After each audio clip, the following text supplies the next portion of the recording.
Hello guys, स्वागत है आप सभी का मेरे YouTube चैनल बुकटोपिया के हिंदी वर्जन पे। आज का ये वीडियो इस टॉपिक पे होने वाला है कि किस तरह से कोई शुरुआती पाठक किस तरह से अपनी किताबों का चयन करता है। खुद मैं भी एक शुरुआती पाठक होने के नाते आज आपको बताने वाला हूँ कि किस तरह से मैंने अपनी किताबों का चयन किया। तो मेरे पढ़ने के सफर की शुरुआत आज से कुछ महीने पहले अक्टूबर में हुई थी। अक्टूबर 2021 में अक्टूबर में मैंने अपनी पहली किताब मंगाई थी जिसे मैंने पढ़ा था, और वो थी दोपहरी। अब दोपहरी मुझे पता कैसे चली। होता क्या है ना कि जब कोई पाठक जब शुरुआत करता है अपने पढ़ने के सफर की, तो उसको काफी ये कंफ्यूजन होती है कि वो किस किताब को पढ़े, किस किताब का वो चयन करे जिससे एक रिदम बने और पढ़ना उसका छूटे नहीं, जिससे पहली बार जो किताब उठा उससे उसका मुंह भागना। तो शुरुआत में मैंने काफ़ी लोगों से नेट पे बातें करी, उनसे पूछा कि मुझे एज अ बिगनर कौन सी किताब उठानी चाहिए। तो एक भैया थे, निशान भैया, उन्होंने मुझे बताया कि अगर मैं क्लासिक लिटरेचर पढ़ना चाह रहा हूँ तो मैं प्रेमचंद को चुन सकता हूँ, और अगर मैं मॉडर्न लिटरेचर पढ़ना चाह रहा हूँ तो मैं चूज कर सकता हूँ मानव कौल जी को। तो उनके कहे अनुसार मैंने मई में मानव कौल जी की एक बुक उठाई जिसका नाम है तुम्हारे बारे में। ये रही वो किताब, तुम्हारे बारे में। इस किताब को उठाने के बाद जब मैंने इसके कुछ पृष्ठ पढ़ ले, तब मुझे समझ में आया ये कितनी गहरी किताब है। मतलब आप सोच सकते हैं कि अगर आपने इसे पढ़ा हो तो आप समझ सकते हैं कि ये किताब कितनी गहरी है।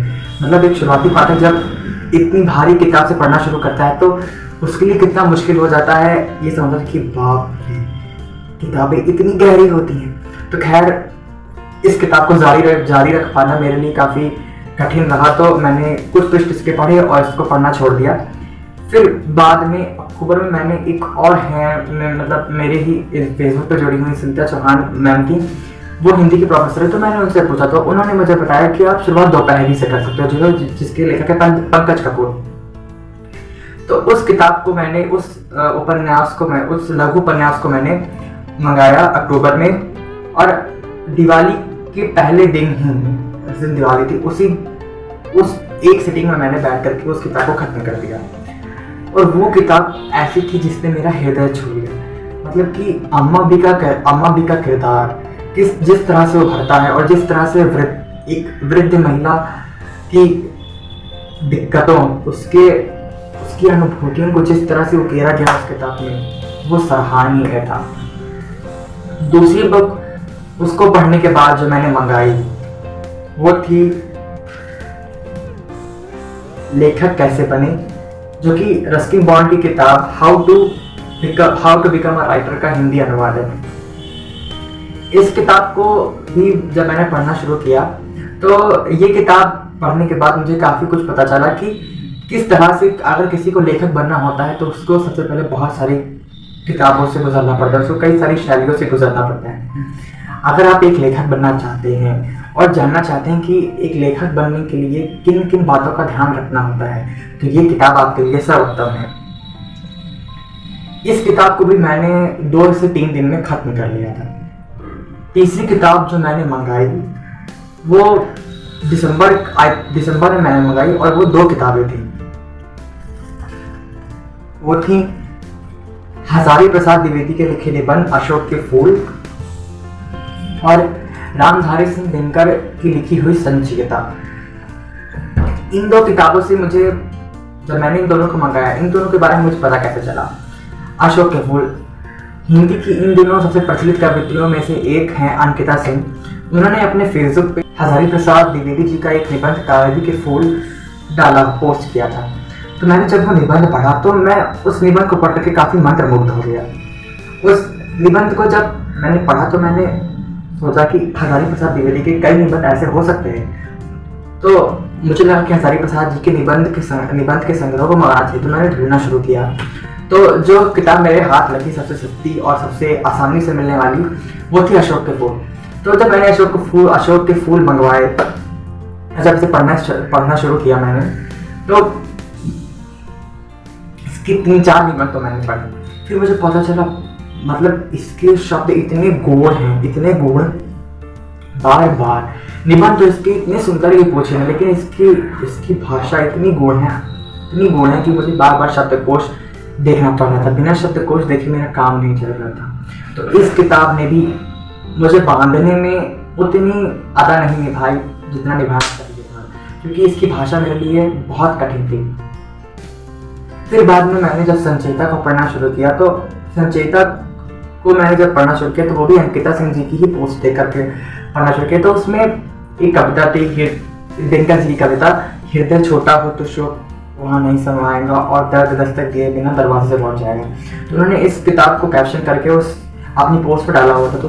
तो मुझे लगा ये किताब ऐसी है जो मुझे पढ़नी चाहिए। मुझे उस कविता को पढ़ के अच्छा लगा। जब ये संचेता मेरे हाथ में आई तब मुझे पता चला कि किस तरह की कविताओं में व्यक्तिगत रूप से मुझे रुचि है और किस तरह की कविताओं में व्यक्तिगत तौर पर मुझे रुचि नहीं है। लयात्मक कविताएं मुझे पढ़नी बिल्कुल अच्छी नहीं लग रही थी। मुझे ऐसा लग रहा था कि इन कविताओं को मैं पढ़ रहा हूँ तो ये मुझे याद है, और इस याद करने के भार को लेकर के ये कविताएं मेरे अंदर जा ही नहीं रही थी। तो मैंने इस पुस्तक की सिर्फ और सिर्फ जो छंद मुक्त कविताएं थी सिर्फ उन्हें ही पढ़ा, और जो लयात्मक कविताएं थी उनको छोड़ दिया। इससे एक बात मुझे पता चलेगा कि मेरी जो रुचि है वो छंद मुक्त कविताओं में है। देखिए यही होता है, जब आप किसी किताब को पढ़ते हैं ना, तब आपको पता चलता है कि ये आपके लायक है ये या नहीं।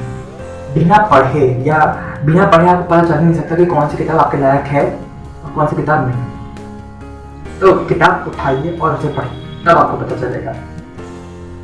फिर उसके बाद में जो मैंने किताब मंगाई थी वो थी अधूरी चीज़ों का देवता, जो कि सबसे आज के हिंदी के मशहूर साहित्यकार गी चतुर्वेदी जी ने लिखी है। इस किताब को पढ़ने का मेरा या मंगाने का कारण ये था कि इसका कवर बहुत सुंदर था। इसका कवर इतना आकर्षक था कि मैं इसे बिना मंगाए रह ही नहीं सकता था। शुरुआती तौर पर पाठक इस वजह से किताब को नहीं मंगाता कि उसके अंदर का कंटेंट क्या है, इस वजह से मंगाता है कि उसके कवर अच्छे होने चाहिए। तो कवर एक शुरुआती पाठक को बांधने में बहुत बड़ी भूमिका निभाते हैं।